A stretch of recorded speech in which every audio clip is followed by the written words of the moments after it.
Hey everyone, Decav13 here, and welcome back to some more Let's Play Fate Stay Night.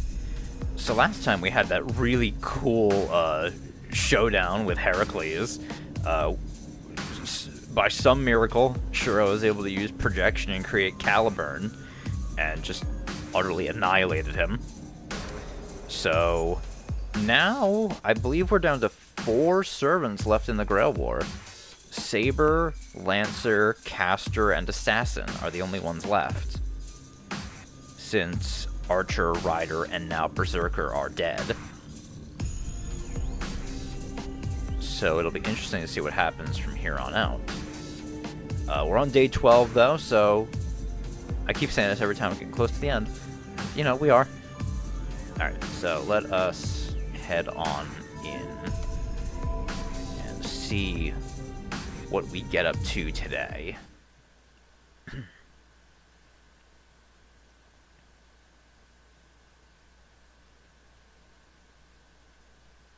This one calls it 13, but it's really 12.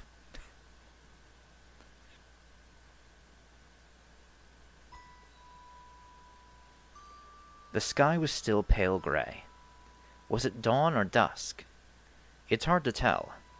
The vast sky overhead and a wide field stretching out on all sides. The sky seemed close enough to touch. Clouds, low enough to grab hold of. This was one of the battlefields she fought on. But there was no longer any cavalry in her service. The sprawling golden meadow was gone, instead unfolding under the dull sky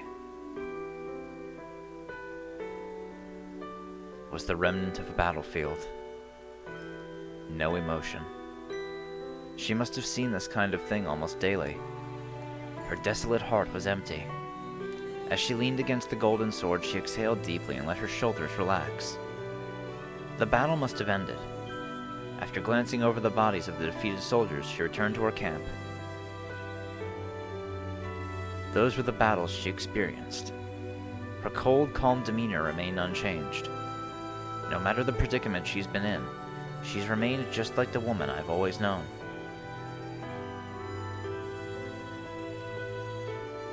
And then I see the dream of a king.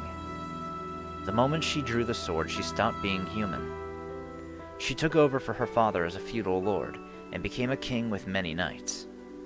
She was known as King Arthur, and Artoria. The life of the girl who once aspired to be a knight changed so radically. She acted like she was the king's son. The ruler of territories and knights had to be male. Only her father and the mage knew the king was female. She covered herself in iron and hid that truth for the rest of her life. There were those who had their suspicions, but the king of knights who wielded the sacred sword knew neither injury nor age. Excalibur was blessed with the protection of the fairies, making its possessor immortal.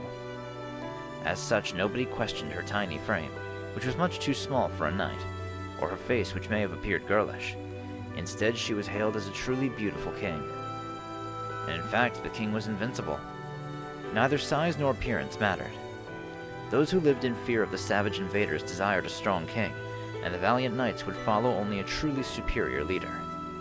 The king satisfied each of these conditions, and so nobody questioned the king's identity. It did not matter if the king was a child or a woman. All that mattered was the king protected the nation.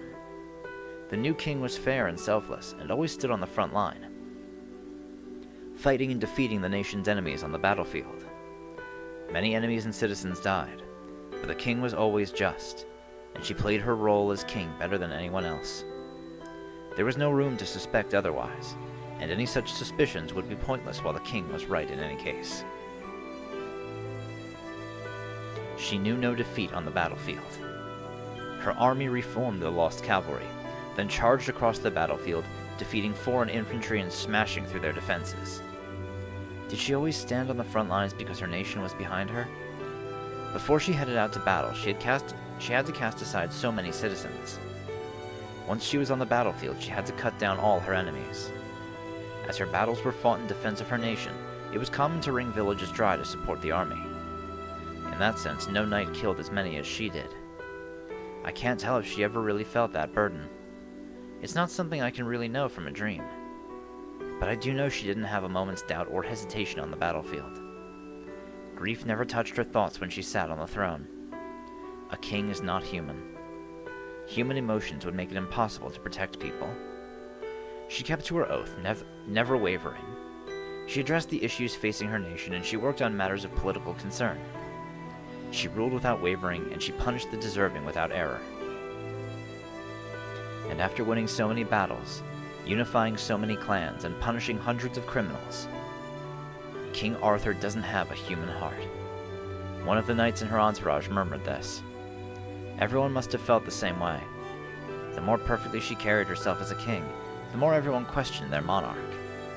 There's no way someone devoid of human emotion can rule humans. Several reputable knights left while the White Castle of Camelot, but the king accepted this as inevitable, and incorporated it into her rule. And so the fair king, once admired by her knights, began to isolate herself. Such trivialities were of no concern to the king. Even if she was deserted, feared, or betrayed, her heart would remain unchanged. It couldn't be helped. The moment she took that sword, she abandoned her emotions. And then her final battle began. The battle at Badon Hill ended in complete victory, and that inescapable conclusion led to the savage clans finally offering peace. And so the nation that had been holding its breath, waiting to be destroyed, knew a moment of peace. The age of warfare where a nation leaned on a singular hero came to an end. Britain was finally going to become the nation she'd always dreamed of. The scene starts to fade away. I realize the dream is ending, and I'm about to wake up. I can feel my drifting closer to wakefulness. I can feel myself drifting closer to wakefulness. But before that happens, something really pissed me off. She's stupid. Oh, she's strong and a gifted fighter. But there's a difference between being good at fighting and being cut out for it. The people around her pissed me off too. If she didn't notice it, someone else around her should have told her, or she would go on making the same mistake forever. Seriously, how the hell did she have so many people around her and not one told her the truth?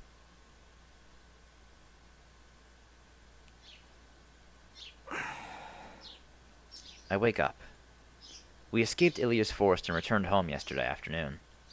Tosaka went back to her room, complaining her stomach hurt, and my headache wasn't getting any better, so we all decided to just go to sleep. It must have been the extra weight I was lugging around. As soon as I got into bed, I couldn't get back up. Saber was the only one who seemed fine, and Tosaka and I left her to guard the house while we slept. And then...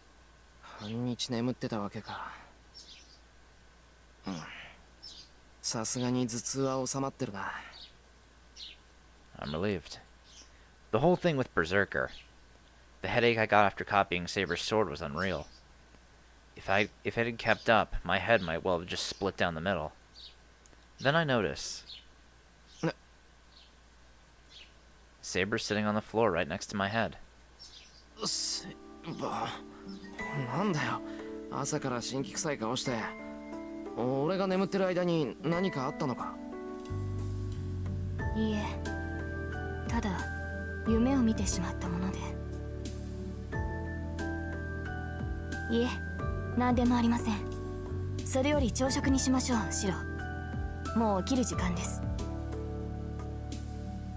Saber gets up and heads silently out of my room. I don't know why Saber's acting strange. I'm really not sure, but...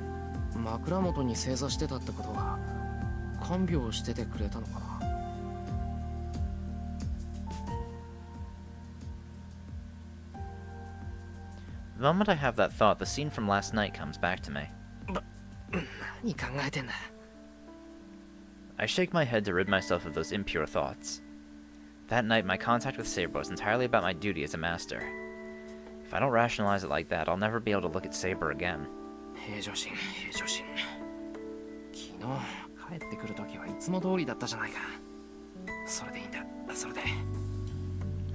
No, I was actually just tired yesterday, but I still need to act normal. Besides, Saber wouldn't like me acting like this.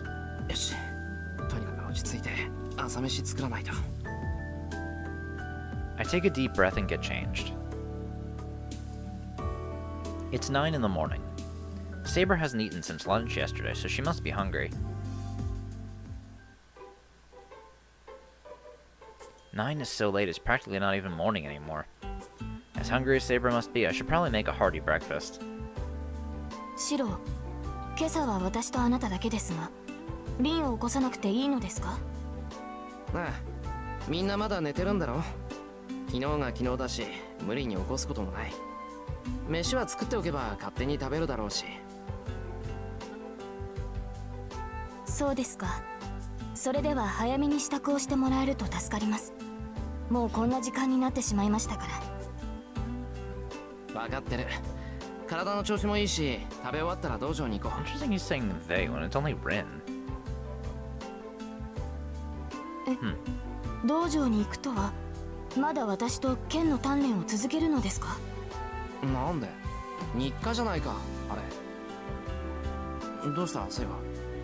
なんか変なこと言ったか、俺。あ、いえ、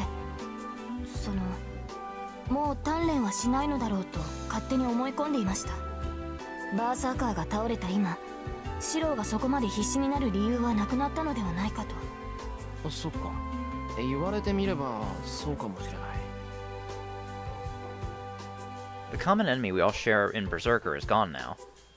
We teamed up to take on an enemy far stronger than us, and that's also why I trained so furiously in such a short period of time. でも鍛錬は続けるぞ。俺はまだ半人前だし、セイバーは剣を持つと本音を出すからな。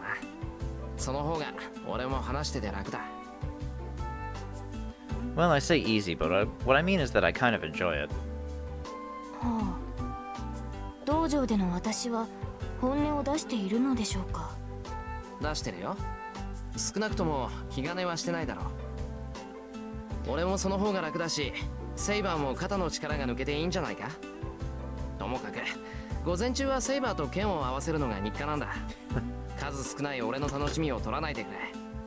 I take the ground beef and pork, green onions, mushrooms, onions, and eggs out of the refrigerator and head to the kitchen. All I need is panko, sake, and cooking oil.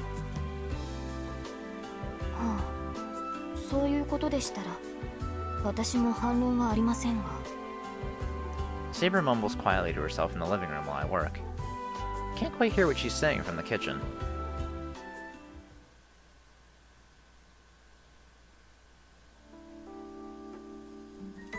I mix onions, panko, sake, eggs, salt with flour with 400 grams of ground beef and pork and knead it all together. I decided to be bold today, so I'm making stewed Japanese-style Hamburg steak for breakfast. リン、目が覚めたのですか？ Saber's voice drifts out from the living room. 父さか？ I glance back over my shoulder as I cook. おはよ Hey, Rin. う。ごめん、牛乳飲ませて、シロ。Tosaka comes in looking grumpy and grabs a carton of milk from the fridge. 寝すぎて頭痛い。あれ？何？朝から凝ってるじゃない。Where that grumpy face she'd been making a second go to. Her eyes are practically sparkling now. へえ、美味しそう。ちょうどお腹も減ってたし、助かった？ Glad to see this worked out. Is that so? Well, she's the one who gets to enjoy herself here, not me. Reminds me of what my old man used to say. Someone gains, someone else loses. 前から思ってたんだが、お前割と目ざといよな。あら、人並みに目端が利くだけよ。それじゃあ、私の分もよろしくね。She waves as she heads back to the living room. With a glass of milk in one hand, Tosaka plops down at the table. Seriously. I don't know where she gets off acting like the king of the castle here in my house. だらけていますね、リン。Yeah, way to go, Saber. She's saying everything I wish I could. However, Tosaka dismisses Saber's criticism nonchalantly by just agreeing with her. そりゃだらけもするわよ。Well, yeah, she really doesn't have a stake in any of this anymore. バーサーカーがいなくなった今、あとはキャスターとランサーとアサシンでしょ。バーサーカーに比べたら大した敵じゃないし、今のセーバーなら余裕で撃退できるじゃない。それはわかりません。ランサーもアサシンも一筋縄で行く相手ではない。キャスターに至ってはまだ出会ってもいないではないですか。謙遜謙遜。アーサー王の手にかかっちゃそんじゃそこらの英霊なんて10羽一からげでしょ。今までは魔力不足で嘆いてたけど、それも解決したし、今のセイバーに対抗できるサーバントなんて一人もいないわ。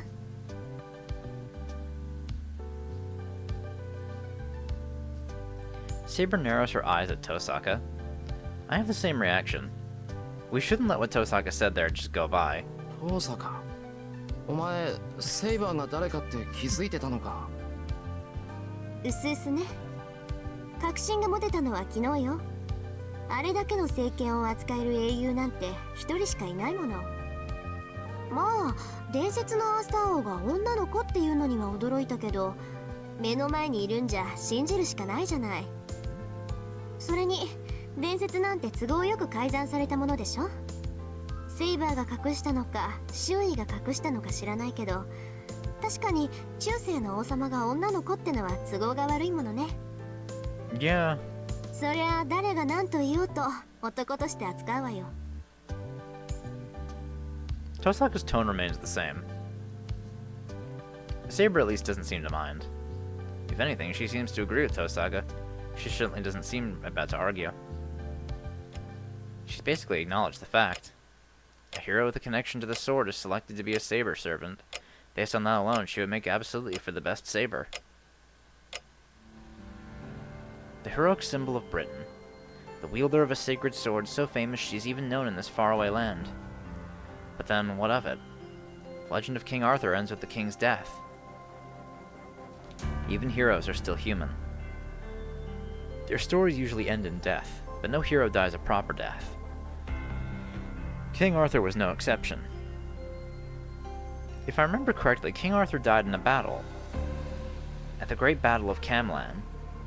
After unifying Britain and supposedly having no more foreign enemies to defeat, King Arthur was drawn into a conflict with an unexpected enemy in the end. It was the treachery of her own army, the knights she vowed to protect and fight alongside for so long, that led to King Arthur's death. King Arthur defeated the army's leader but took a fatal wound in the battle, and so entrusted her only surviving knight, Bedivere, with the task of returning the sacred sword to where it belonged. Travel across this bloody battlefield and over the hill. You will find a deep lake. Throw this sword into that lake. But Bedivere did not fulfill that final duty. Fearing the implications of losing the sword, Bedivere falsely reported not once, but twice, that he had thrown it into the lake. Each time, King Arthur once more ordered Bedivere to throw the sword away. Finally, on his third attempt, Bedivere was able to fulfill his king's wishes. It is said that King Arthur died after making certain the sword had been returned. それよりシロ、あんたこれからどうする気よ。Tosaka suddenly turns to glare at me. どうするって何をだよ。だから和室で寝てる物騒な子供のことよ。Oh. So I guess he brought Emiya home. 放っておけって言ったのに、ここまで連れてきたのはあんたじゃない。I see. That explains the それ they. については私も言いたい。バーサーカーを失ったとはいえ、イリアスフィールは危険なマスターだ。それを保護するなど、シロはどうかしています。そうそう。あんなのは綺麗に預けちまえばいいのよ。The two glare at me as one. That's right. The moment Berserker disappeared, Emiya fainted. She showed no sign of waking up, and I couldn't just leave her, so I brought her back home. Of course, Tosaka and Saber objected, so I carried her myself. A master who loses their servant either flees before another master kills them or is protected by the church. Tosaka says we should let Kotomine take care of her, but I don't think that priest would take very good care of Emiya, so I'm having her stay in one of our spare rooms. シロ、あなたの考えは立派ですが、イリアスフィールに関わるのは危険です。今ならまだ間に合う。早々に教会に預けるか、その令状を剥奪するべきだ。Saber's serious. Changing her mind won't be easy. なんだよ。だってほっとくわけにはいかないだろう。イリアはまだ子供なんだし、様子もおかしかった。琴峰に預けるのはなんかかわいそうだし。かわいそう。あんたね、あの子にあんな目に遭わされてまだそんな寝ぼけたこと言うわけ？同感です。シロはイリアスフィールに感情移入しすぎています。That is 彼女 true, は何度 Shiro. もシロを殺そうとしたではないですか。 Many times. The two are more united than ever. But I need to stand my ground. 確かにイリアは敵だったけどあいつに邪気はなかった。 Seems like she had quite a bit of malice for Saber and Rin. イリアはもうあんなことは I しな don't い。 know, man. Your reasoning seems a little weak on this one. それに一番初めに言ったはずだ。俺はマスターを殺すために戦うんじゃない。戦いを終わらせるために戦うだけだって。それは分かってはいますが。 Saber's tone softens, though she's clearly not convinced. But そう。それじゃあイリアスフィールのしたことを全部許すっていうの？言っとくけど、あの子は私たち以外のマスターも襲っている。 well, she did tell me she killed Shinji, もしかし so たら that is a point in her もう何人か favor. マスターを殺しているかもしれない。それでもあなたは助けてや。それは Yeah. Ilya admitted she killed Shinji after I let him go. Shinji used Ryder to try to kill everyone at school. If that's what he did as a master, I suppose his death was inevitable. But Shinji was a friend of mine for years, and thinking of Sakura, I can't just write off what Ilya did. けどそれじゃ終わりがないだろ。イリアがマスターで亡くなって自分のしたことを悔やめるようになるのなら俺は助けるべきだと思う。そうね。それは正しい。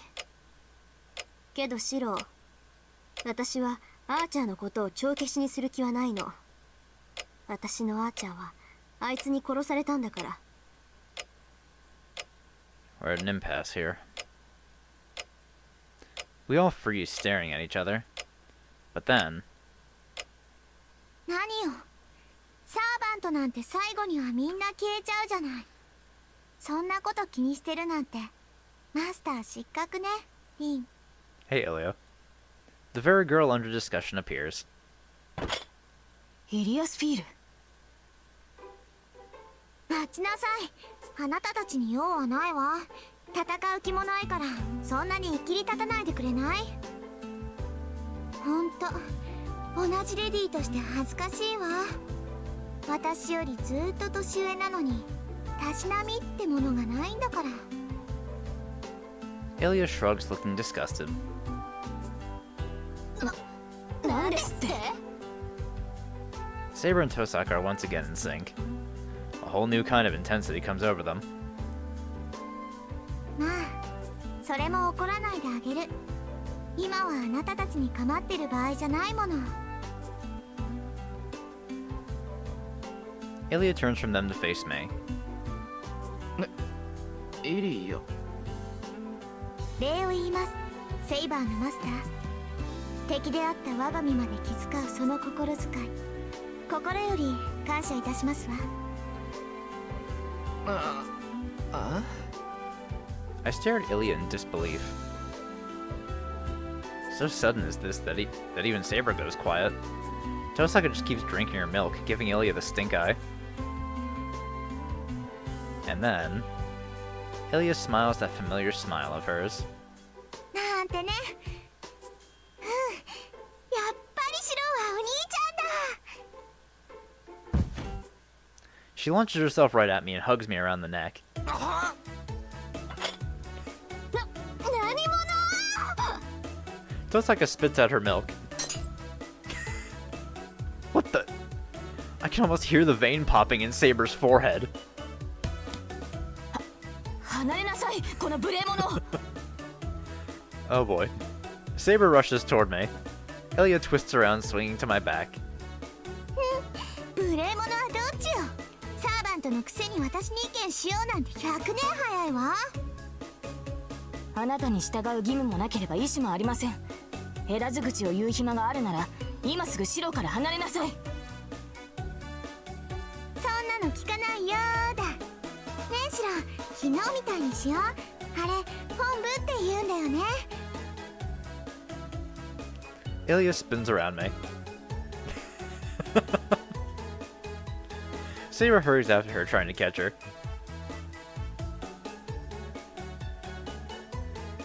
This is bad. What specifically is bad? Well, it's just bad. The two can't stop glaring at each other. Must be because Tosaka's just watching from afar, but... She just wipes the milk off her mouth as if nothing's happening and says, どうでもいいんだけどね、二人とも。そのままだとそいつ死ぬわよ。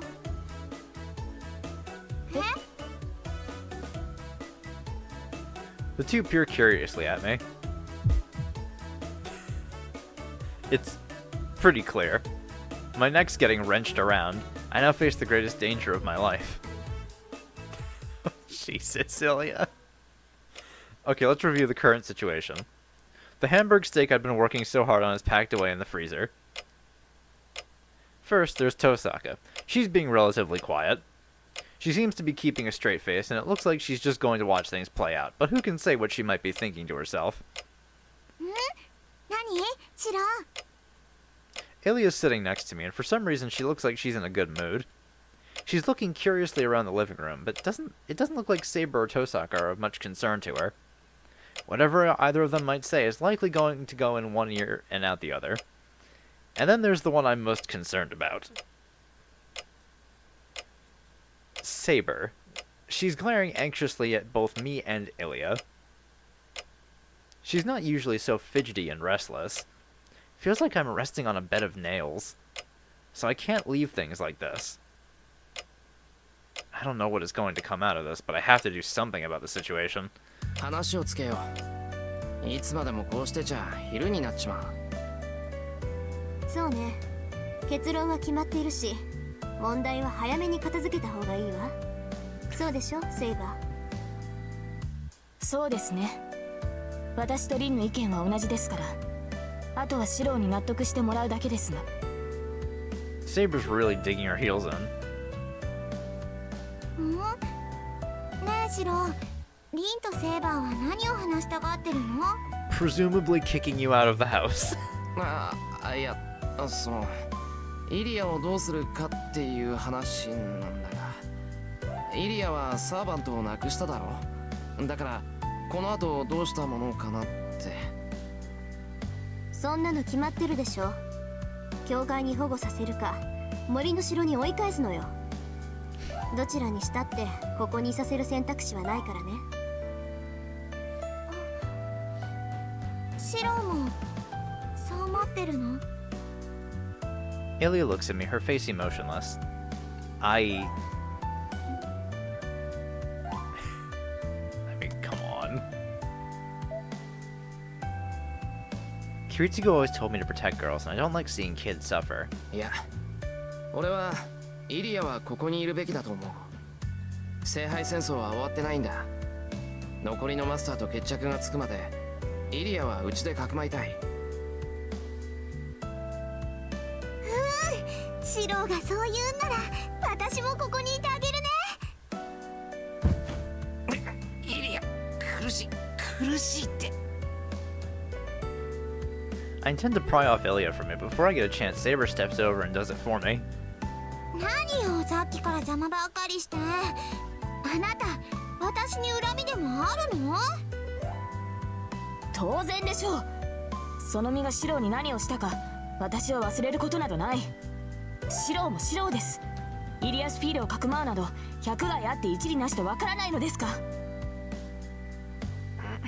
なんでだよ。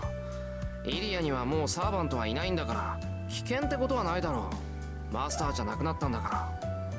それより下手に放り出して襲われたらどうするんだ。イリアの命だって危ないし、他のマスターに力をつけさせることになるぞ。それはそうですが、しかし。Saber hesitates. No matter what she says, Saber understands that another master might attack Ilya if we leave her alone. じゃあ次はこっちの番ね。セイバーを陥落したところ悪いけど、私はまだ説得されてないわ。いい？シロー。そいつはまだマスターなのよ。サーバントを失っても霊樹がある限りマスターはマスターだって教えたでしょ。 She says that. Tosaka just butts in while she sips her tea. え、お前それどういう意味だよ、トサカ。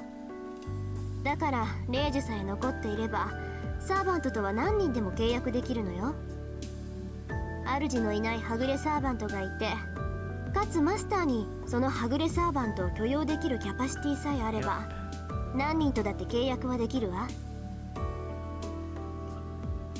なんだよそれ。じゃあ優れたマスターなら何人でもサーバントと契約できるってことか。何人でもってわけじゃないわ。聖杯の力で呼び出せる英霊は7人が限度だから、最大でも7人ね。もっともどんなに優れた魔術師だって複数のサーバントを具現化させる魔力なんてないわ。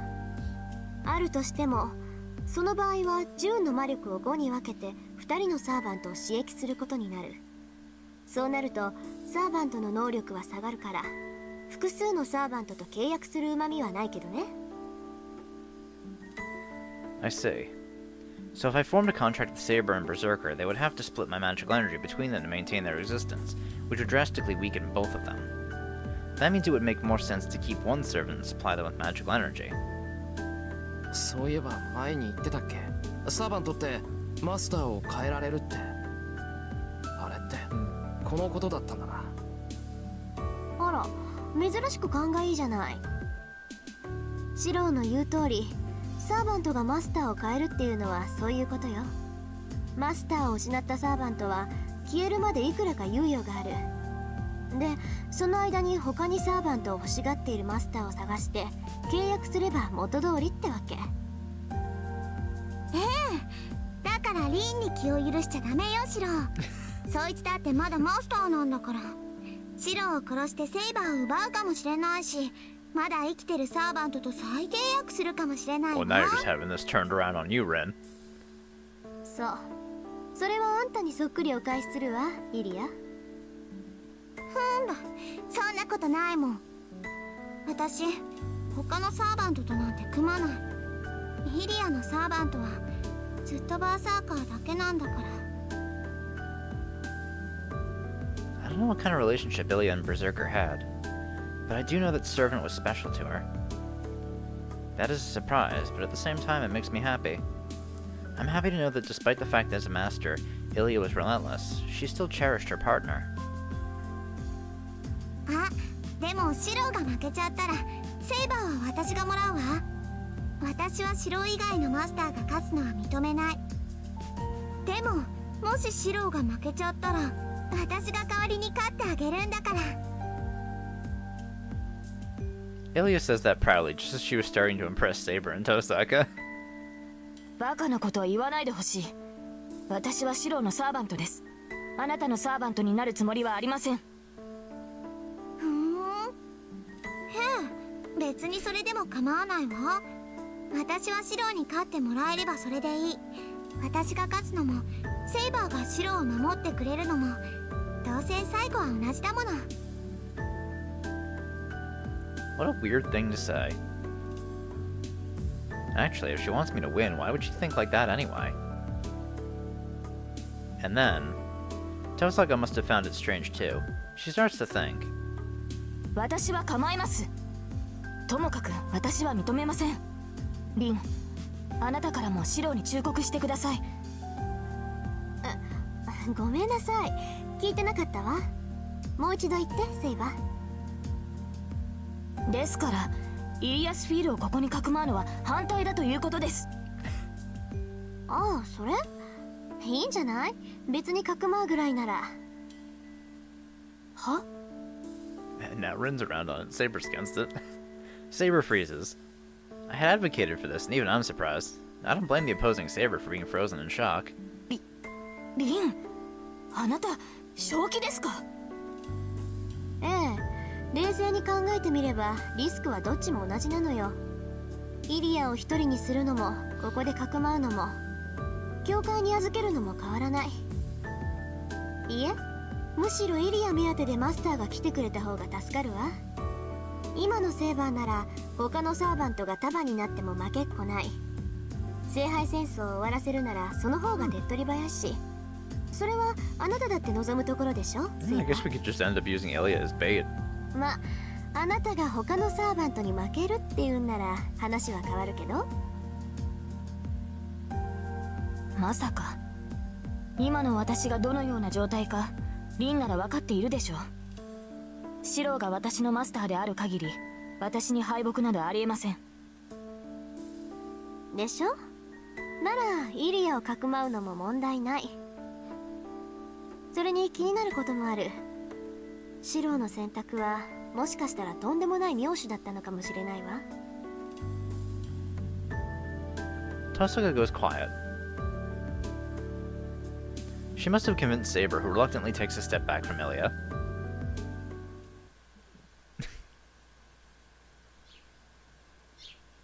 We finish breakfast, then move to the dojo. Tosaka goes back to her own room, while Saber follows me. As for Emiya, ねえ、本当に剣の鍛錬なんかするの？ she follows me to the dojo like we're joined at the hip. 私、今日はシロと遊べると思って楽しみにしてたんだよ。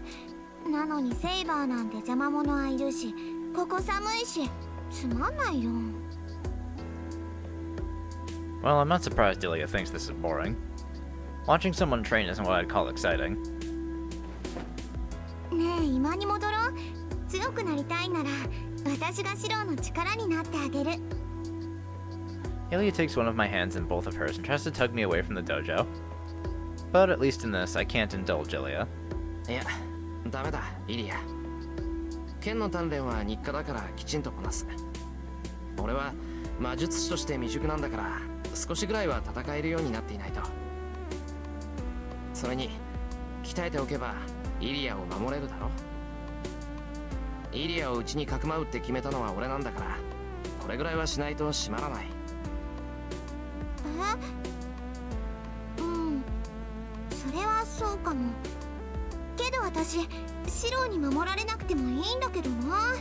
シロはお兄ちゃんなんだから、一緒にいてくれるだけでいいんだもん。 Seems I failed to convince her. Emiya tugs more aggressively at my hand. Saber watches silently all the while. Her eyes burn into the pair of us. She must still not approve of Emiya being here and is being more than a little cold toward her. And then our eyes meet. Good timing. I'll ask for Saber's opinion. だからダメだって。セイバー、お前からも言ってくれ。午前中にセイバー。私に言うべきことなどありません。イリアスフィールを連れてきたのはシローです。彼女に言い聞かせるのはシローの役割で、 Well, 私の責務には含まれていませんから。 damn. I don't know why, but I guess she's really ticked now. なんだ、セイバーもよくわかってるじゃない。剣の鍛錬なんてしなくていいのよ。残ってるのは雑魚ばっかりなんだから、そんなの必要ないもの。ねえシロ、他のマスターなんてセイバーに任せて、私たちは外で遊ぼう。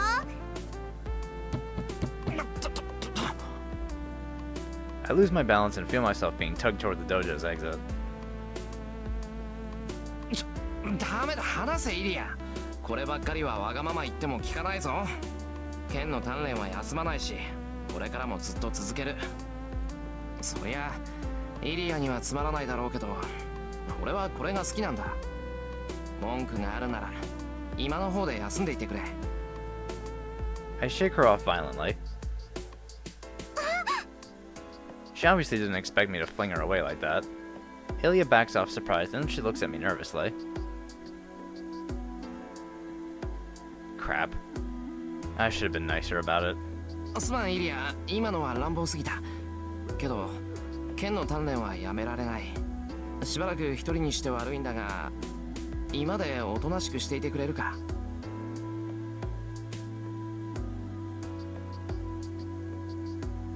Emiya sulks away toward the entrance but stops by the wall.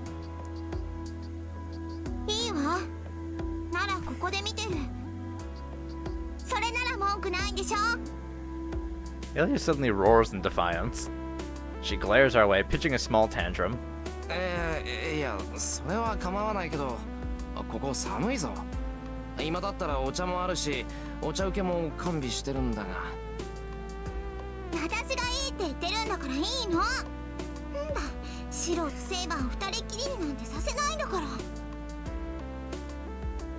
Emiya huffs and turns her nose up. まあいいけど。飽きたら今に戻ってても構わないから。At least things have settled down. I take the two Shinai leaning against the wall and turn to face Saber. じゃあ始めよう。3日ぶりだからどうも勘が鈍ってそうだけどな。セイバー、どうした？ぼーっとしちまって。熱でもあるのか？いえ、別にそういうことではないのですが。Saber turns away from Emiya, furiously shaking her head. 体は万全なんだな。なら始めるぞ。ほら、しない。いえ、投げていただければ結構です。あまり不用意に近づかれては困ります。だからそうだって。何言ってんだ、セイバー。A little confused, I tossed the Shinai to her. Besides, I've never once landed a strike on Saber. Never even gotten close to being within striking range of her, so Saber telling me not to come close seems odd. Saber takes the Shinai and tosses her a bit awkwardly, then lets out an audible sigh. それでは始めましょう。今までとは勝手が違いますが、平静を保つようにしろ。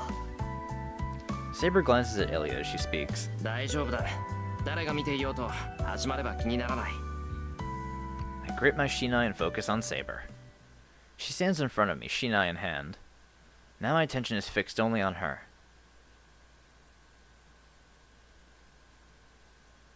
We spend 2 hours training, then go on break as usual. 改めて実感した。やっぱりセイバーすごい。I nod approvingly and gulp some water from the kettle I brought along. I quench my thirst and wipe the sweat from my neck with a towel, which helps me to finally relax. ねえ、今のが鍛錬なの？なんかシロが一方的にやられてたようにしか見えなかったけど。Emiya is so blunt about things most people would find awkward. それは違う、イリア。今でこそやられっぱなしだけど、以前はもっとひどかったんだ。むしろ一度も気絶しなかったあたり、今日は上出来だったと言っていい。そうなんだ。けどそれってシロの腕前なのかな。セイバー、シロが何度もバランス崩してたのにわざと見逃してたような気がするんだけど。Emiya's expression turns thoughtful. She's sharp. I found it odd too, actually. Either Saber was holding back out of concern for me, or she isn't in top form. Whatever the case, Saber didn't go all out. Well, she may not always fight seriously while we're training, but she's always been merciless about exploiting openings before. Today she lacks drive, though. Normally she just rushes in and attacks hard enough to knock me out. There was none of that today. イリアもそう思うのか。やっぱりセイバーに見逃されてたのかな、不思議とそんな感じはしなかったよ。セイバー、ちゃんとシロに追い打ちしようって竹刀を構え直すんだけど、とっさにやめて下がっちゃうのよ。あれ、何だったのかな。見逃してるっていうより怖がってるっていうか、遠慮してるっていうか。はあ？まさかセイバーが遠慮なんかするもんか。そんな情けがあったら俺は初日であそこまで痛めつけられなかったぞ。Yeah, Saber isn't the sort to hold back in training. That's why I was able to focus so completely on her weapon. 一体どうしたんだよ、セイバー。こんなんじゃ鍛錬にならない。まさかとは思うけど、手を抜いてたんじゃないだろうな。いえ、手を抜いていたなどということはありません。私は普段通りシロより一段階上の剣士を想定して相手をしていたのですが。Something's not right. Saber has to see it too. まあ、そりゃセイバーが手を抜くなんて思えないし、真剣にやってくれてたのも分かってる。けど今のは消極的すぎなかったか。もっとこうガツンと正面から打ち合ってくれないとためにならないってば。正面からですか。ですがそうなるとマスターに近づきすぎです。それでは展開によっては So she's 体 nervous がぶ about つかって that. しまうというか。そりゃ打ち合ってるんだから肩ぐらいぶつかるだろう。そもそもセイバー、密着戦になったら甘いとばかりに体当たりしてきて、よく俺を吹っ飛ばしてたじゃないか。密着戦はセイバーの得意とするところじゃないのか？私そんなことをしていたのでしょうか？していたのかって、まあ割と頻繁に。ほら、初めて竹刀を合わせた時も派手に壁まで叩きつけてくれただろ。女の子なのに力持ちだなって言ったら、剣士としてこの程度は当然だってセイバーは言ったじゃないか。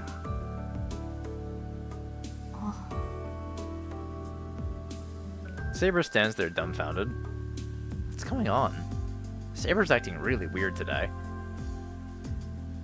I hate to learn she isn't feeling well. I should talk to Tosaka later. I think Emiya knows what's going on. We get back to our training, but it's still different than before. But after just a few strikes, Saber sits down her shinai. Is this a new kind of training? She might strike me straight in the head the moment I drop my guard and get close.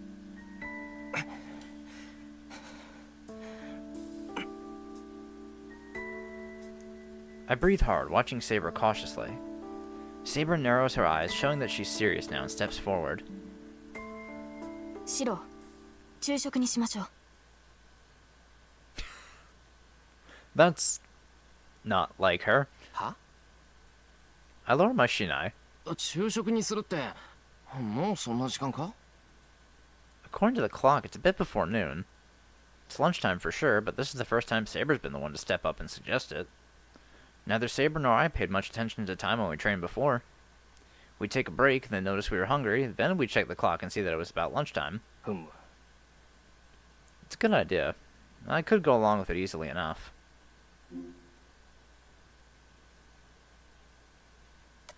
Yeah, let's have lunch. そうだな。ちょっと早いけど準備しようか。早いのですか？もうじき正午ですし、調理には時間がかかるのですから、ちょうどいいと思うのですが。あ、今日は弁当を作っといたんだ。物はできてるんで、今から持ってくるだけですぐ食べられる。素晴らしい。それならなんとか我慢できそうです。Saber breathes a sigh of relief. 我慢って何が？いえ、特に意味はありません。取るに足りない独り言ですので、早速昼食にいたしましょう。いたしましょうってセイバー、なんか微妙に言葉遣い違くないか？試合中もおかしかったし、体調が悪いなら言ってくれないと困る。セイバーの調子が悪いなら弁当はやめて消化しやすい料理を作り直すから。いえ、そのようなことはありません。今から調理しては時間がかかりますし、今すぐ昼食を取らなければならないし、とにかく昼食にしましょう。シロ。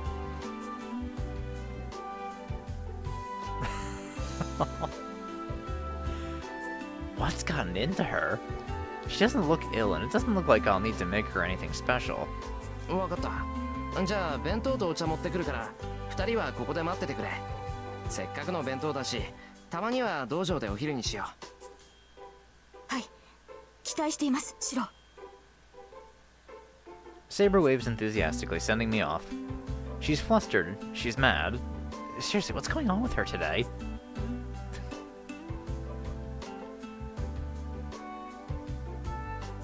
It's noon and we eat lunch. I made a hearty breakfast, so lunch is boxed leftovers. これは、なるほど。朝の料理をパンに挟んだのですね。Saber nods her approval as she eats her sandwich. The way she uses a paper napkin to keep her hands from getting dirty. There's such grace even in the way she eats a bento. 朝も思ったけど、シロはお料理上手よね。私ね、ご飯が美味しいのはいいことだと思うの。 On the other end of the spectrum, Emiya eagerly crams her sandwich into her mouth. I can't tell if she's just playing around or copying me. Emiya seems to have better manners than Saber, except at the table. 待ちなさい、イリアスフィール。それでは髪が汚れてしまいます。Aww. Emiya must have had butter smeared on the corner of her mouth or something. Saber leans in reluctantly, wiping off whatever it is. Cute. ありがとう Alright, do that. けどどういうつもり？セイバーは私のこと嫌いなんでしょ？ええ、今でも警戒はしています。ですが私とて人の心はわかる。あなたには敵意がなく、シローは客人として迎えました。ですから私も最低限の礼は尽くしますし、それにその髪は美しい。目の前で汚れてしまうのはいささか心苦しいというものでしょう。そんなこと言ったってシローは私のものだけど、まあ少しはセイバーのこと考えてあげてもいいわ。シローを勝たせてあげることはできるけど、私じゃ守ってあげられないものね。 Emiya shrugs and takes another bite of her sandwich. 言われるまでもありません。マスターの盾となるのはサーバントの責務ですから。 Saber responds plainly enough as they eat. Their conversation hasn't changed much, but at least they sound calmer. As we relax after finishing our meal, Tosaka comes in. シロいる？こっちの準備はできたから早めに顔を出してよね。 Her message delivered, Tosaka heads straight back to the outbuilding. そうか、忘れてた。午後は遠坂に魔術を教えてもらうんだった。 Never had a proper teacher, so Tosaka's magecraft lectures have been really helpful. She seems to be willing to keep teaching, so I should clean up here quickly and head over to her. 悪い、遠坂の部屋に行ってくる。どのくらいかかるかわからないから、セイバーとイリアは部屋で休んでいてくれ。いいよ、私もなんだか眠いし少しお昼寝する。 Emiya walks out of the dojo, rubbing her sleepy eyes. That's a relief. As long as Emiya goes to sleep, I don't think there's any problem with me going to Tosaka's room. シロー、リーの部屋に行くのですか？ん？ああ、そう言っただろ。遠坂には魔術の基本を教わらなくちゃいけない。その必要はあるのでしょうか？バーサーカーを通れましたし、私たちが協力して挑む敵は存在しなくなった。ならばシローがリンに教わることはなくなったのではないですか？ She might be right. Tosaka's lessons were originally meant to help me when we went up against Berserker. So with him gone, there's no reason for her to teach me anything else. いや、バーサーカーとは関係なしで教わりたいんだ。俺は未熟だから少しでも早く一人前にならないと。そうですか。シローがそういうのでしたら私に止める権利はありません。 Saber looks sullen as she says this.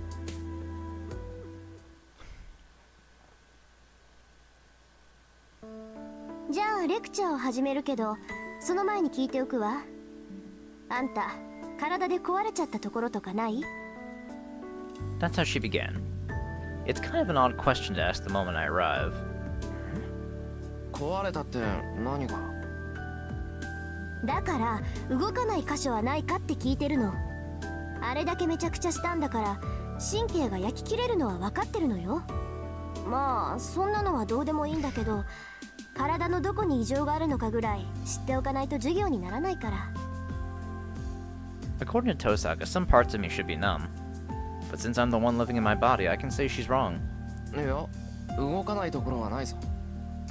一晩寝たら頭痛も熱もなくなったし、俺は至って健康だが。はあ？そんなわけないでしょ。セイバーの剣を投影したのよ。あんなの腕一本維持してもおかしくない芸当じゃない。だから動くって。だいたい体が動かなかったらイリアをおんぶして帰ってこれるわけないだろう。あの時おかしかったのは頭痛と熱だけだって。嘘よそんなの。シロ、ちょっと腕見せてみなさい。 She tugs on my arm before I can reply, then stares at it. I realize I'm holding my breath. I may have gotten used to her being around, but I'm definitely not used to her being so close. 本当に異常はないみたいね。焼き付いた跡かな。あざみたいに黒くなってるところはあるけど、他は完全に修復されてる。いえ、治ったというよりようやく生え変わったってとこかしら。 Tosaka mutters quietly to herself as she inspects my arm. As if that weren't enough to leave me beet red. ふざけた体ね。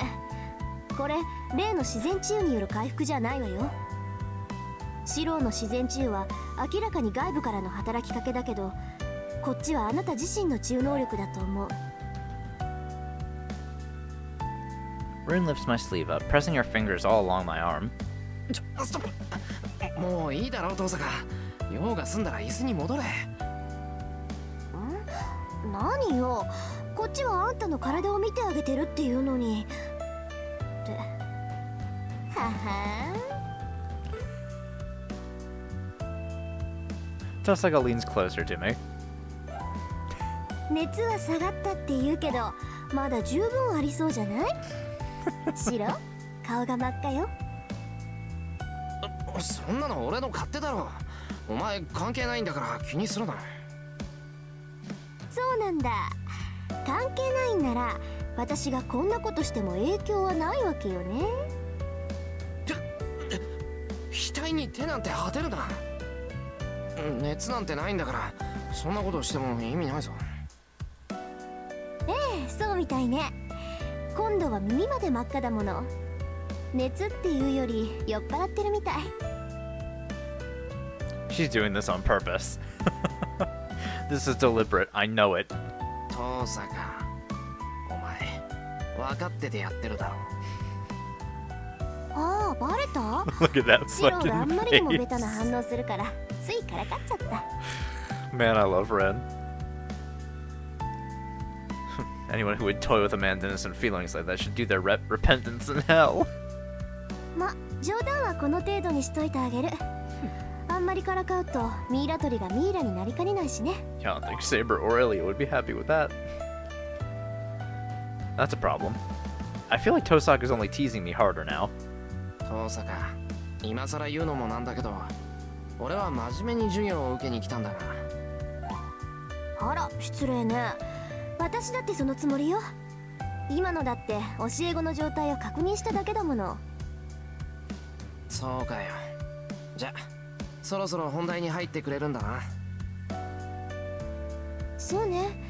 本題といっても私の専門外だからアドバイスぐらいしかできないけど、しないよりはマシだから。正直に言ってしまえばね、私があなたの力になってあげられたのは前回でおしまいなのよ。こんな短期間の授業で魔術は身につかない。 Yeah, that makes sense. 私はただあなたが使ってなかったスイッチを取り付けただけ。それはわかる？あの宝石だろ。確かにあれを飲んでから魔術回路は作るんじゃなくて切り替えるものになってくれた。そう、一朝一夕で教えてあげられたのはそれぐらい。けどそれだって今まで鍛えてきたものを表に出したに過ぎないわ。私はあなたが体で覚えた魔術を後押しすることしかできないし、他の魔術を教える気もない。だって才能ないもの、あなた。そこまでズバッと言われるとある意味さっぱりした。けど遠坂、俺が使える魔術ならアドバイスしてくれるんだろ。なんならあの時に使った魔術が何だったのか教えてくれ。 Tosaka doesn't answer. She's just glaring at me like I'm her worst enemy. 遠坂、そのレクチャーだよなこれって。黙っていられると俺も困るんだが。She looks away, frowning. It's only a brief flicker of her expression, though. 無理よ。私投影魔術なんて使えないもの。自分が知らないものを教えられるわけないじゃない。遠坂が使えない？ Wasn't what I used against Berserker pretty basic for a mage? I just imagined a structure and let magical energy flow into it. It's no different than strengthening magecraft. But flooding your own magical energy into something that's already formed is difficult. It's like adding what you think is red into an existing mixture of paints to draw out the red hue, only to end up with some completely different color.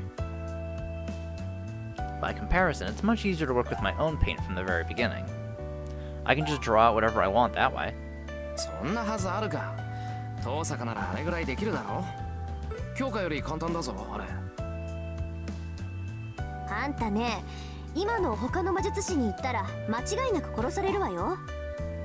あんたがやったのは投影で、かつ宝具を完全に複製していた。あそこまでできるフェイカーなんて私は知らない。A chill runs down my spine. It's not my imagination. Tosaga is actually angry. どうってことないわ。そんなことあんたの蔵を見た時からうすうす感づいてたんだから。今さらエミやシローに殺意を抱いても仕方ない。Hmm? 勘違いしてるようだから言ってあげるとね、あなたがやったのは投影の魔術なの。実在する美術品とか名剣とか、そういったものを自身の魔力でイメージとして再現するっていう半端な魔術よ。大抵は儀式の際に使用する一時しのぎの代用品として使われる。イメージで編んだそれは当然架空のものとして認識されるから、すぐに消えてしまうものなんだけどね。Huh? I get that the replica is created from a mental image. I saw Saber's sword in my dream and imagined the golden sword based on it. よくわからないな。魔力ってのは粘土だろ。たとえイメージでも一度形になったものなら消えることなんてないんじゃないのか。そんなわけないじゃない。魔力ってのは自分の体の中でしか存在できないものでしょ。だから物に魔力を通したり、魔力をスターターにして自然干渉を行うんじゃない。そりゃあ私だって魔力を飴のようにこねて探検ぐらい作れるわ。けどそれで終わり。それは探検の形をした飴に過ぎないし、外に出した魔力は気化していくからすぐに消えてしまう。いい？魔力だけで作り上げたものは長続きしないものだし、あくまで形だけのものよ。まあその形だけのものを外見も性能もオリジナルに近づけるのが投影魔術らしいんだけど。She's right. Magical energy has no shape. I can feel it while it's flowing through my body. Once it leaves, it thins out and eventually disappears entirely. But then, no matter how many blueprints I make in my mind and form with magical energy, everything will fade because it's all made from magical energy. Now that I think about it, when Kiritsugu was teaching me magecraft, I showed him my half-assed attempt at projection, but he told me to stick to strengthening because what I was doing instead was inefficient. そうか。投影って魔力の消費が激しいんだ。使ってもすぐに消えてしまうから作っても意味がない。そういうこと。例えば銃の魔力を使って剣を投影するでしょ。その場合その剣の力はせいぜい3か4なのよ。人間のイメージなんて穴だらけだから、本物通りの複製なんてできないんだもの。対して銃の魔力を使って剣を強化した場合、その剣の力は20にも30にも跳ね上がる。加えてその持続時間は投影の何百倍よ。わかった？投影魔術っていうのは今じゃ儀式の時にしか使われないものなの。道具が揃えられなかった時の代用品としてすぐに消える複製品を用意するための魔術に過ぎない。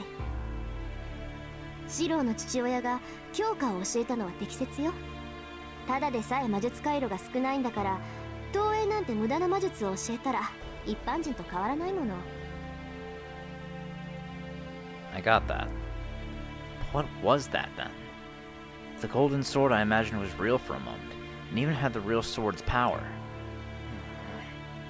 じゃあセイバーの剣を投影したのはまぐれだったのかな。 Now that I 考え think てみれ about ば it, あの剣に蓄えられていた魔力は桁違いだった。自分の何百倍っていう魔力を模倣するなんてどう見てもおかしいよな。それはそのきっと白は剣と相性がいいのよ。魔術師はそれぞれ属性を持ってるでしょ。あなたはそれが剣なんだと思う。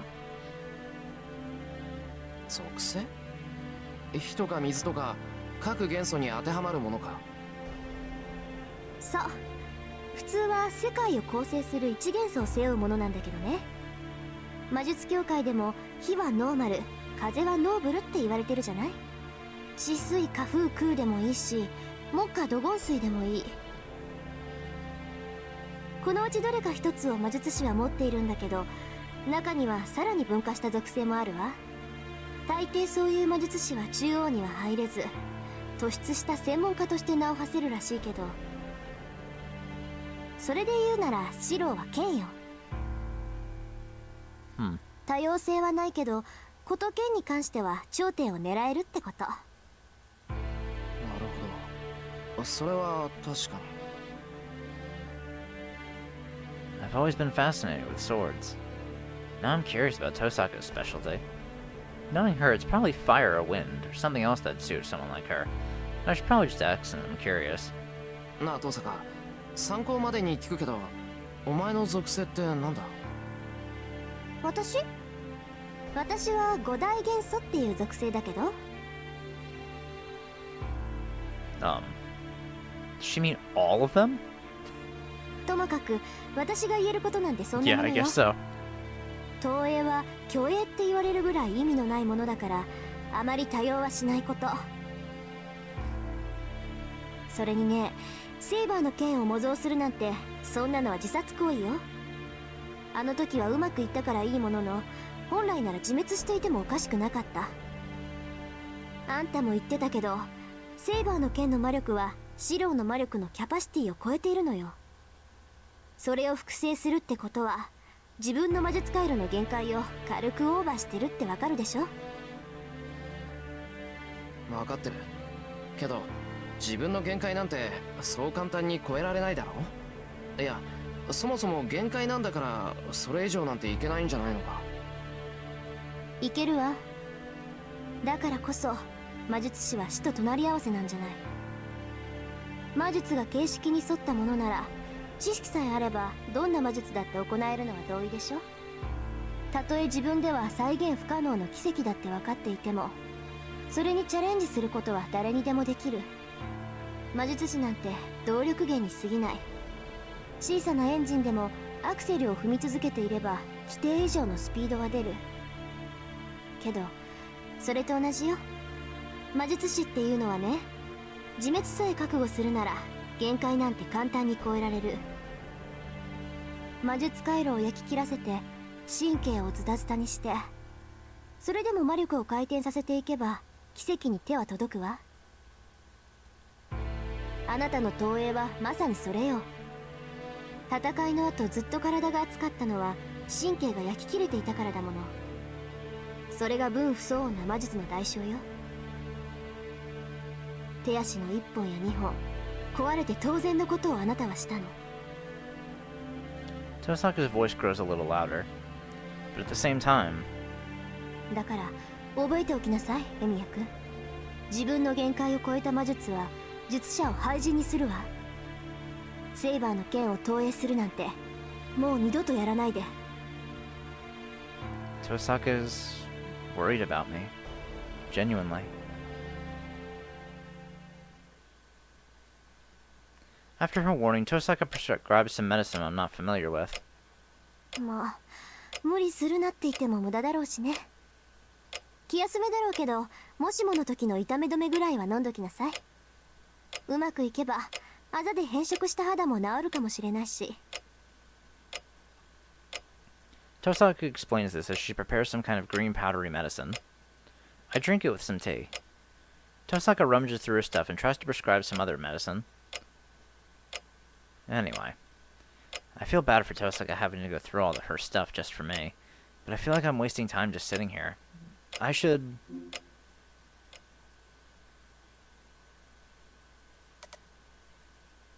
Question 1. Now that I think about it, there's one thing that I don't understand. Why wasn't Tosaka just crushed during our battle with Berserker? What sort of trickery did she use? Now, that is a good question. なあ登坂、昨日の話なんだけどちょっといいか。何？忙しいんだから手短にして。登坂、バーサーカーに掴まれただろ。あの状態でよく持ちこたえたなって。そうは見えないけど腹筋すげえ鍛えてあるのか。鍛えてあるだけでバーサーカーの腕力に耐えられるなんて。 Yeah, it 私 seems の like お it 腹 wouldn't は really 鉄 matter 以上ってこ much. と？悪い、聞き方が悪かった。悪かったから笑顔で殺気をみなぎらせるのはやめてくれ。そっちこそ無駄に挑発しないでよね。で、どうやって持ちこたえたかだけど、事前にお腹に宝石を仕込んでおいたのよ。服の内側に貼り付けて防護膜を張ってたわけ。そっか、登坂は初めからバーサーカーに掴まれる気だったもんな。そりゃあらかじめ体を守っておくか。けど登坂、そうなるとお前の宝石ってもう品切れよ。セイバーに1個、バーサーカーの注意をそらすのに3個、顔を吹っ飛ばすのに5個で、体を守らせてたのが1個。 Yeah, that's all 10. 10年以上蓄えたものだけど、使う時はあっという間だったわ。しかもそのほとんどを使ったのにバーサーカーは倒せなかったし。 In spite of her dejected sigh, Tosaka doesn't seem to regret what happened. What's done is done. She knows very well not to dwell on what she lost, but to focus on what she gained in exchange. そっか、残念だったな登坂。ありがとう。まあこの教訓を生かして次は私一人で倒せるようなものを作ってみせるわ。 She's as blunt as ever about that, but I'm also sure she'll manage it. And then I realize, Tosaka is the reason we won against Berserker.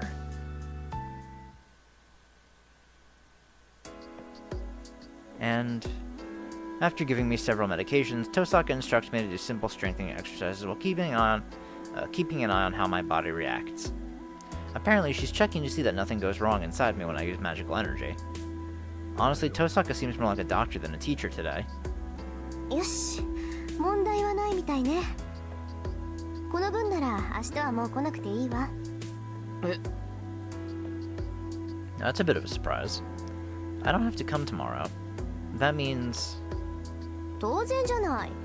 今の状況で私があなたに教えることなんてないもの。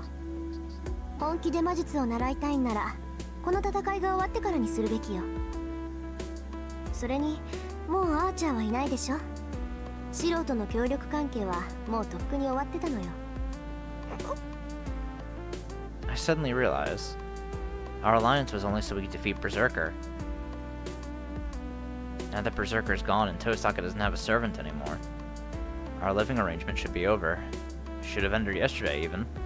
それじゃあ登坂はこれからどうするんだ。琴峰のところに行くのか。 That'd probably be the normal thing to do. Tosaka and Father Kotomine are student and disciple, so it shouldn't be an issue for her to go asking him for protection. なんで？行くわけないじゃない。まだ負けてもいないのに。サーバントがいなくなったから戦えないなんてことはないでしょ。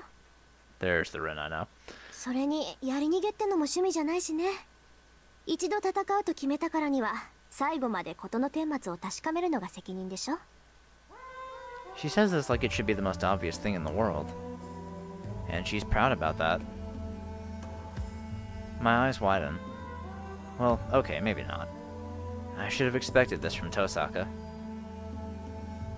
She's unbelievably stubborn, absolutely selfish, and captivatingly brilliant. けどそれじゃあどうするんだ。一人でやっていくのか。まだサーバントとマスターは残ってるんだぞ。そうね。だからしばらくはここで情報を集めるわ。竜道寺の調査も再開しないといけないし。 And we are gonna have to make a move on Castor sooner or later. しばらくはここに残る。いいのか。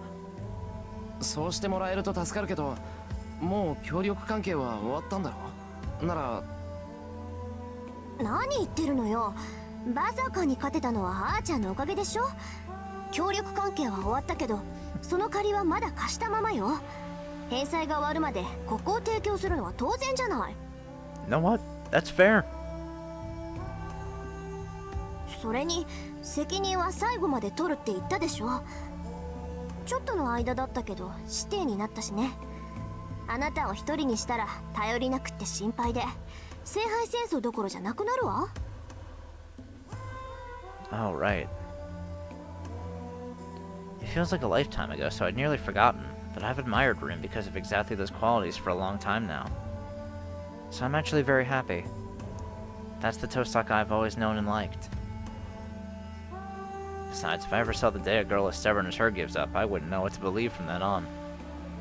なあ、これからもよろしく頼む、トサカ。なんだかんだ言って、お前がいないと右も左もわからない。俺とセイバーにはトサカが必要なんだ。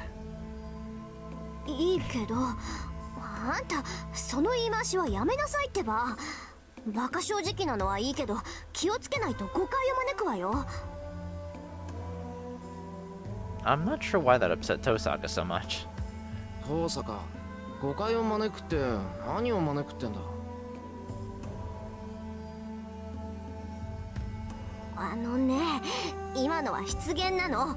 聞くなって態度で表してるんだから、追求するのはルール違反よ。Tosaka must be aware of some secret rule I'm not. 呆れた。これじゃセイバーも大変だわ。 Yes.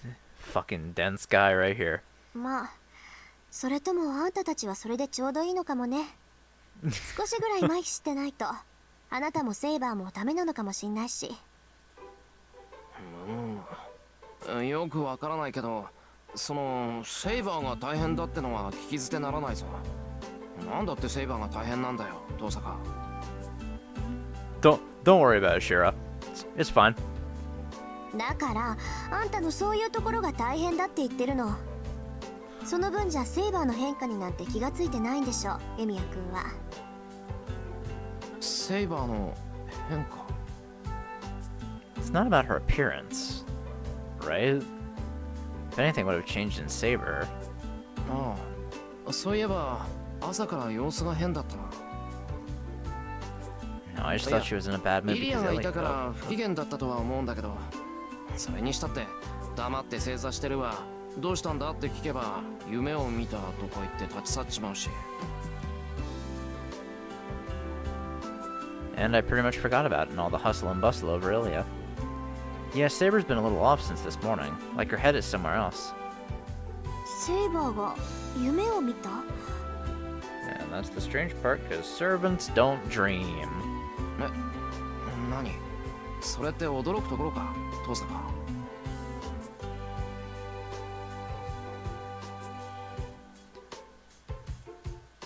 And now she's ignoring me.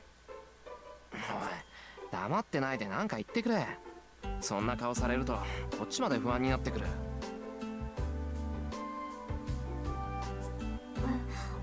ああ、別にそんな大したことじゃないわ。単にサーバントは夢を見ないってだけだから。 Huh?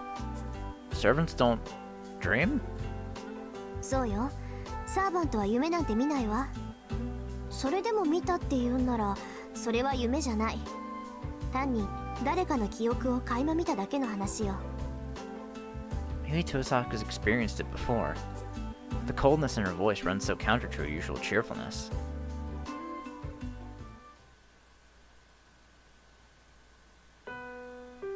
And now it's time to prepare dinner. With so much happening these past few days, I thought the whole cooking rotation had gone out the window. But then... 今日の夕食お願いね。今夜もまた冷えそうだし、イリアもいるし、シチューとかいいんじゃない？ She steps out of her room as she speaks. まあ確かにイリアはシチューってイメージだけどな。 Maybe it's the hat and coat she wears that makes me think that. Whatever the case, I don't have a problem making stew for dinner. I'm no expert at Western dishes like stew, but I don't think I can really mess something like that up. とその前に It's a little before 6 o'clock. I still have some time before I need to cook. We had training, so I've done my share of sweating today. Seems like now would be a good time to take a bath. Taking a bath before dinner might be a hassle, but Tosaka and Saber usually did it right after dinner, so it would be pretty late by the time it was my turn. Oh boy. The hallway is cold. The heaters have the rooms nice and warm, but once I'm out in the hallway, I can feel the wintry chill. Fuyuki's winters are typically warm, but the weather's been screwy these past few days. Speaking of cold, it looks like it snowed. I must not have noticed it because it only lasted for less than an hour. It didn't snow a large amount. If there had been much snow on the ground, my yard would be packed with an entire army of snowmen, which really sucks to clean up. In that sense, I'm glad it didn't snow much. Of course, the snowman army would be the work of a single person. I can't help but smile as I remember when it snowed last year, her cold-redded hands gripping the lectern. Aww. Huh? I was thinking of taking a shower, but the bathroom's already warm. Shiro. Oh, hey, Saber. Again. I hear something moving in the water. I strain my eyes trying to see the bathtub through the haze of the steam.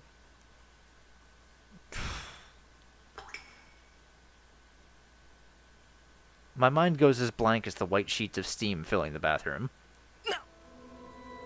My throat closes up. I can't get a word out. My brain stops working. I'm paralyzed. But in the back of my mind, I recall something similar happening. Actually, the exact same thing has already happened. Last time I was dressed and Saber wasn't. Not this time. Saber. The only sound is my own loud gulping. Saber just freezes, watching me as I stand there dumbfounded. She's going to get mad. Here it comes. I'm going to die. Her soft lips begin to tremble. Any second now she's going to start yelling. すまん、悪かった。シャワーを使おうと思って、いや、こんな時間に誰か入っているとは思っていなかったんだけど、普通気がつくだろう、そんなことって言われるのはもっともなんだが。I ramble out a lame excuse as I step backward, trying to head back to the changing room. It's not that I'm gawking at Saber, but for some reason it feels like making a mad dash for the changing room would just make Saber angrier. The truth of the matter is, I can't take my eyes off of her. I remember the night in the ruins. I recall Saber's warmth, how close it was. Her body was so frail and slender. The heat of our bodies, even our heartbeats mingled, overlapped. At the time, I was just desperate to fix the problem. But now it all feels so tempting. とにかく話は後で。I try to reach behind me for the exit. And then... 申し訳ありません、シロ。その勝手な申し出なのですが、今は席を外してもらえないでしょうか。Saber averts her gaze, her voice oddly muffled. Now I really don't know what to think. I'm not sure why Saber isn't mad. Seeing how embarrassed she looks causes blood to pound in my skull.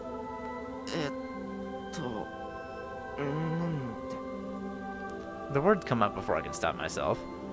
Saber looks down even more apologetically. ですから、シャワーを使うのはもう少し後にしてください。この場を一人で使うことを今だけは許してほしい。Saber shrinks in on herself, hiding her body. And then I suddenly remember. When I ran into her at the changing room last time, Saber didn't say anything. Sex does not matter for servants. She'd said that. Appearances hadn't mattered to her. つまり、待て、頭がぐるぐるしててうまく言えないんだが。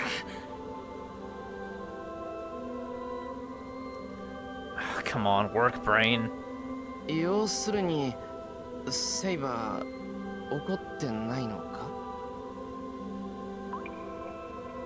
シローが体を洗うのは当然でしょう。私はそこまでマスターの行動を制限しません。I get it. Saber doesn't care what she looks like or whether she has clothes on or not. That's why it's not weird for me to be here. The bathroom is a place to wash one's body, so my presence isn't strange. It doesn't matter whether Saber's here or not. Knowing that helps, but I have a feeling I'm wrong. けど、なら今俺がシャワーを使ってもいいってことになるんだ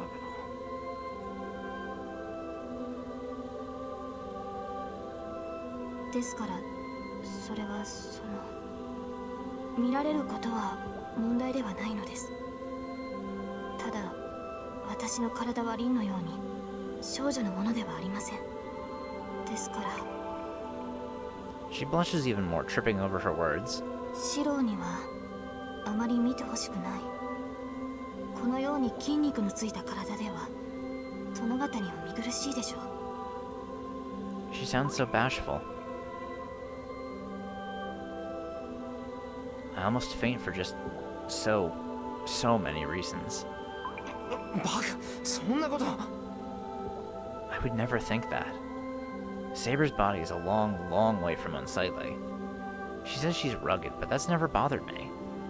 Sure, she's more muscular than Tosaka, but still, I think Saber is very feminine. シロー、そういう理由だから一人にしてほしいのですわ。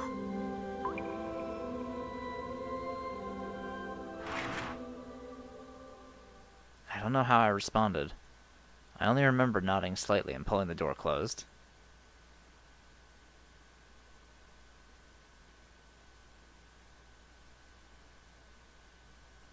And so the day ends. Dinner was chaotic. Emiya got chattier with each meal, and she and Tosaka have gotten to this weird point where I'm not sure whether they're fighting or being friendly. Saber has accepted Emiya's presence here, but she hasn't warmed up to her. More than that, Saber gets pretty frowny whenever Emiya gets near me. These past few days have been just plain rough. The normal routine of just a few days ago has devolved into complete chaos.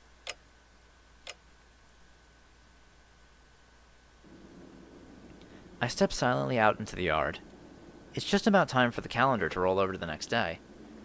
I walk beneath the pale light of the moon, leaving faint puffs of white breath in my wake.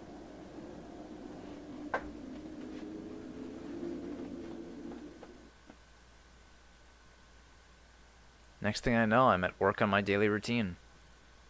I don't really need to train out here since Tosaka is teaching me. But I still sit on the cold ground to check on the things I've been working on for so long.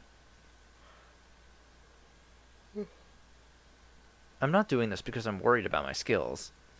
It's more that I find doing it soothing. I've been doing this for years, so just not doing it would feel weird. トレス。 I put even more effort into tonight's training. Tosaka told me not to do it anymore, but I can't just do as she says. If I can master this projection thing, it'd mean I could be a lot more helpful to Saber. And the heat from earlier is still lingering within me. The night at the ruins. The battle in the forest in the morning mist. The golden sword I created. The residual heat still lingers in my hands, and deep down I find myself hoping I'll be able to reignite those flames. 想像力。鑑定。 It's easy to recreate. At the time I was so desperate that my mind was a jumble, but now I can retrace the necessary steps and form my incantation. No. From the very beginning there has only been a single thing that could serve as a trigger for me. The pronunciation is the same. But just by changing my perception of how it is said, it will become something entirely mine, my own original spell. 基本骨子。想定。 I know it very well how dangerous this is. Tosaka doesn't need to remind me.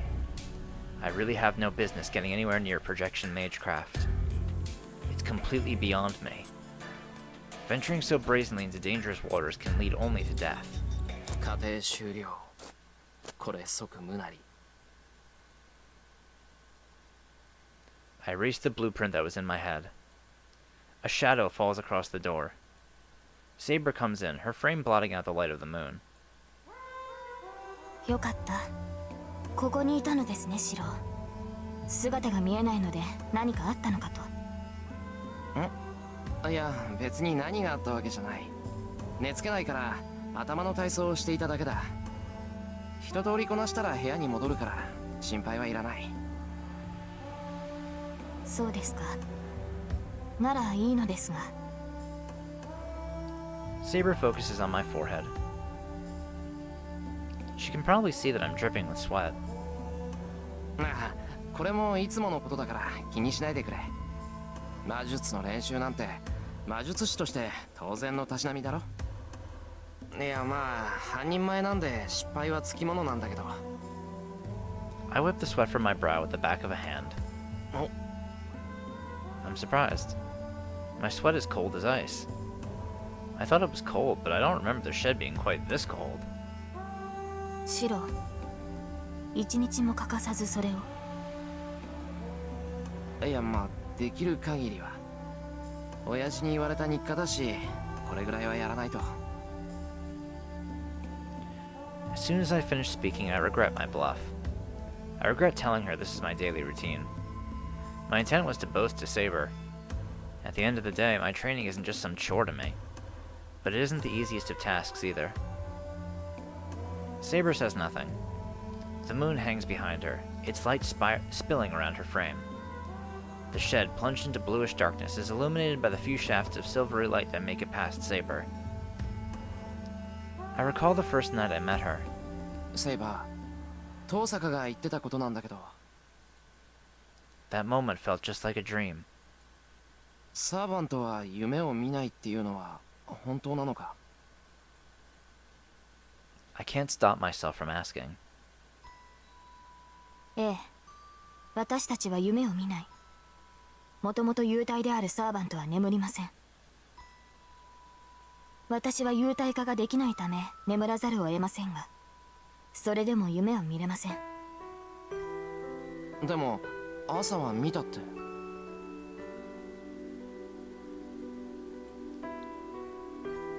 There's a brief silence. She closes her eyes, then apparently having made up her mind. 私が見たものはあなたの夢です、シロ。マスターとサーバントは精神的にもつながっている。結びつきが強くなれば Yep. 相手の過去を垣間見ることもあるでしょ And う。 I'm aware of that from Samurai Remnant. That happened quite a bit. 夢に見たって。俺の過去か？はい。あなたの心に踏み入る行為だとは分かっていたのですが、私には拒むことができなかった。それをどうか許してください、シロ。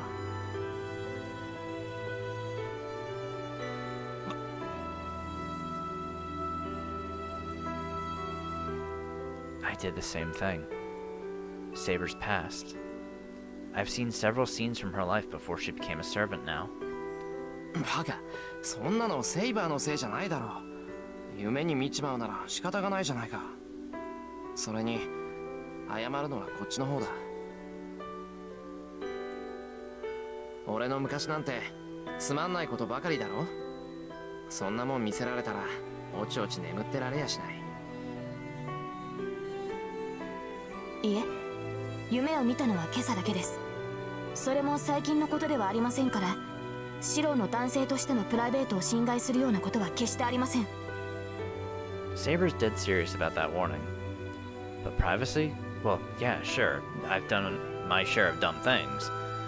それは助かるけど、最近のことじゃないって、じゃあいつ頃のことなんだ？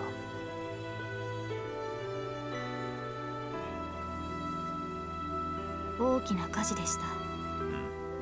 私が 10見た years ものは ago. その光景だけです。 Her voice is quiet. Her gentle gaze tells me what she saw. Oh. Oh. That dream. そうか。それはなんていうか。 Should I say it was unfortunate? It's like going to a movie theater expecting to see a movie you know, but you somehow end up in the wrong theater and end up getting a completely different show. それで分かりました。いえ、前から思ってはいたのです。あなたにはひどく危ういところがあると。危ういところってなんだよ。そりゃセイバーから見れば至るところは危なげだろうけど。そんな意味ではありません。あなたはシローは私と似ています。だからあなたの間違いもわかる。このまま進めばどうなってしまうかも同じだから分かってしまう。いや、間違ってなんかないけどな。そりゃ失敗は数えきれないけど、俺は親父みたいな正義の味方になるんだ。間違ったことなんてできないだろう。だからそれが間違いなのです。シロ、あの事故はあなたのせいでもないし、その責任はあなたが負うべきものでもない。あなたには償うべきものなどないのです。 That's obvious. It was just an accident. I was just a victim. Sure, I may be dealing with survivor's guilt. 以前リンが言っていました。シローの自己犠牲と献身ぶりは異常だと。それ、あなたは自らの命を代価として人を助けようとするのではない。あなたは単に初めから自分の命が感情に入っていないのではないですか。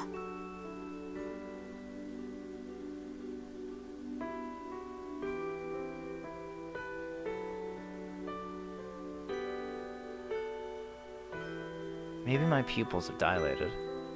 I'm not sure why, but I can't seem to focus on Saber's face. あの事故を忘れることはあなたにはできないでしょう。ですが覚えている限りシローは変わらない。それは苦しいのではないですか。苦しい？俺が？ Well, yeah, that's painful. Saber doesn't have to remind me of that. It's obvious. So many people died. It was absolute hell. Something like that causing you pain is only natural. And besides, if I didn't feel that, it might all be meaningless. うん。確かにこうして思い出すと辛い。けど、それは終わったことだ。今さらどうにかできることじゃないだろう。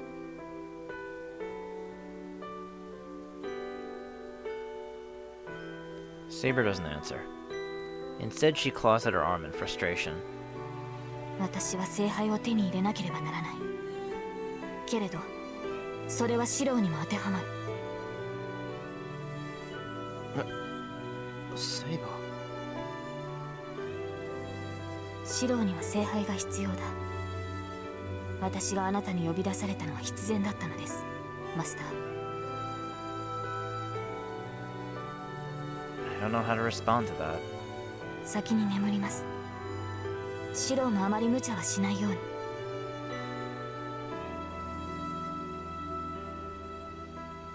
Saber leaves.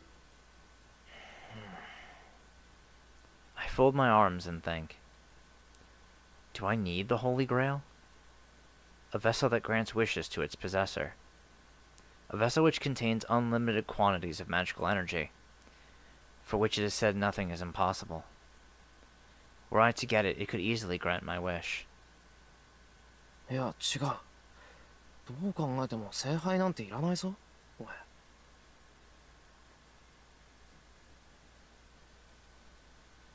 Nope. I definitely don't need it.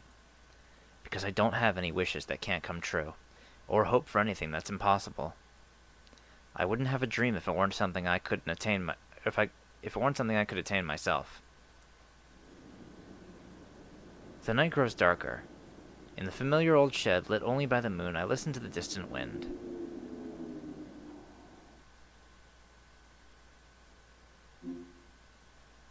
Alright, day 12 down.